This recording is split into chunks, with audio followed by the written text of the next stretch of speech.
warahmatullahi wabarakatuh. Perkenalkan, nama saya Sophie Herlina dengan NIM 23416148201127. Saya dari kelas FM23D dari Universitas Buana Perjuangan Karawang, Fakultas Farmasi. Siapa sih yang gak pernah ngalamin sakit kepala mendadak pas lagi banyak kerjaan? Tiba-tiba gigi juga nyut. Rasanya pasti gak nyaman dan bikin aktivitas jadi terhambat, bukan? Nah, daripada panik dan asal minum obat, yuk kita bahas bareng-bareng gimana sih cara memilih obat nyeri yang tepat. Dengan sebuah medikasi yang bijak, sakit bisa reda, aktivitas tetap lancar. Secara global, prevalensi sakit gigi menunjukkan variasi yang sangat luas, mulai dari 0% hingga 100%. Rata-rata prevalensi pada gigi sulung berkisar antara 30-50%, sedangkan pada gigi permanen berada di angka 20-45%. Di Indonesia, masalah kesehatan gigi dan mulut juga menjadi isu kesehatan masyarakat yang penting. Meski prevalensi tinggi, hanya sekitar 10,2% penduduk yang tercatat memanfaatkan pelayanan kesehatan gigi menunjukkan adanya kesenjangan yang cukup besar. Di sisi lain, gangguan sakit kepala juga merupakan masalah kesehatan global yang sangat umum. Data pada tahun 2021 mencatat bahwa sekitar 3,1 miliar orang atau setara dengan 40% populasi dunia mengalami gangguan ini. Tingginya angka kejadian menunjukkan bahwa sakit kepala dan sakit gigi memerlukan perhatian dalam upaya promotif, preventif, maupun kuratif di bidang kesehatan masyarakat. Apa sih itu sakit kepala? Mari kita bahas.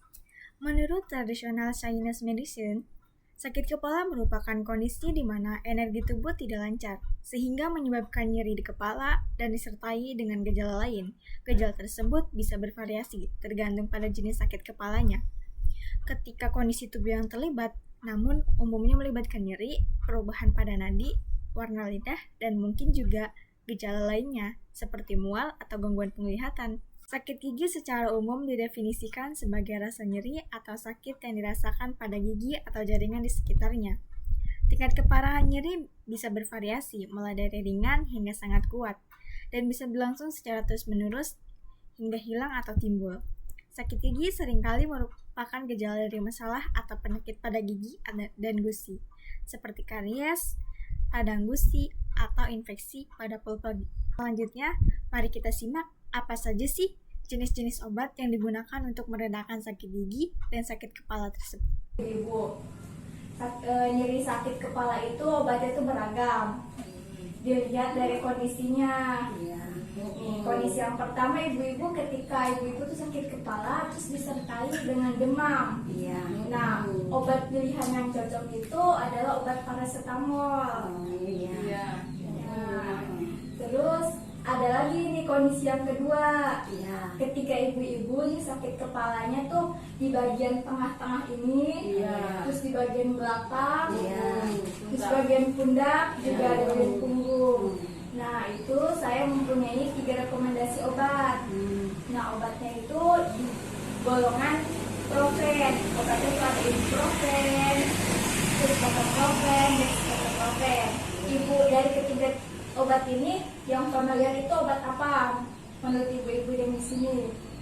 Obat salin panas, itu apa ya, buat meriang. Iya, dan tiga itu ibuprofen sama ketoprofen sama dextroprofen. Ibu-ibu tuh sering mengonsumsi obat mana yang ketiga ini? Ibuprofen. Ibuprofen. Ibuprofen. Sakit kepala. Ibuprofen juga buat bisa meredakan sakit kepala. Sakit kepalanya tuh bisa bukan di satu tempat doang, di beragam tempat. Nah, itu efektif untuk sakit kepala itu. Terus yang ketiga, kondisi ketiga, ketika ibu-ibu nih sakit kepalanya tuh di satu kondisi doang, seperti kayak migrain gitu. Migrainnya tuh disertai dengan kepala kunang-kunang. Nah, terus ibu-ibu juga kayak tuh gak cocok biasa yang minum ketiga obat yang tadi yang udah dikasih, kayak ibuprofen, terus paracetamol. Nah, saya kasih solusi. Nih, solusinya itu ibu-ibu bisa minum yang namanya asam mefenamic. Yang kedua itu adalah bisa mengonsumsi yang namanya tuh diklofenak.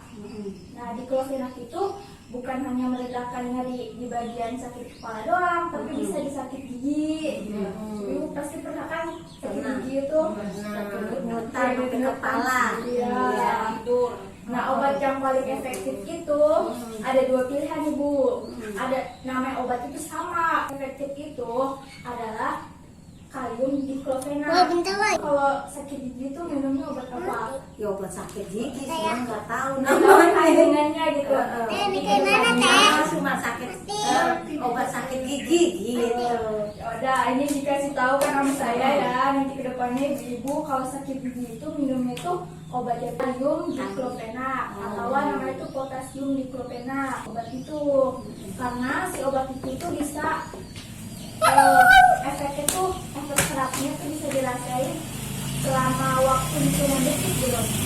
Mulai tahu kan pemilihan obat-obat dalam sakit gigi, sakit kepala itu beragam, tapi disesuaikan lagi gimana kondisinya.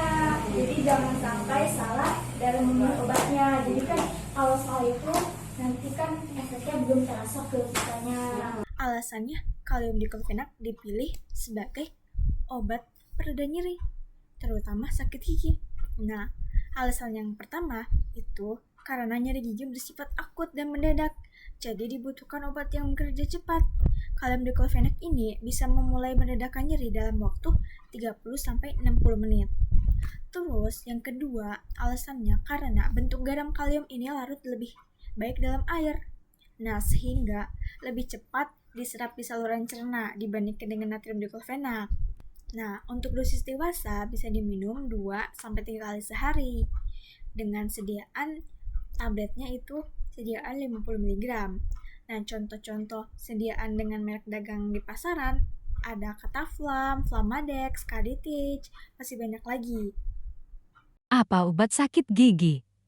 Menurut Dr. Jo, hari ini serunya belajar bareng Dr. Gigi Jo akan bahas obat yang paling ampuh untuk menyembuhkan sakit gigi kalian. Oke, sakit gigi kalian itu dapat diatasi sementara menggunakan obat antibiotik dan juga anti sakit. Obat antibiotik yang paling sering kalian minum atau diresepin oleh dokter jelas pasti adalah amoksisilin, clindamycin. Sedangkan anti sakit yang sering diberikan itu adalah asam mefenamat, paracetamol, natrium diklofenak. Oke, obat antibiotik dan anti sakit yang tadi diberikan itu bisa jadi ampuh untuk kalian. Tapi kalian tahu gak sih kalau sakit gigi itu gak bisa terus-terusan cuma dikasih obat minum doang.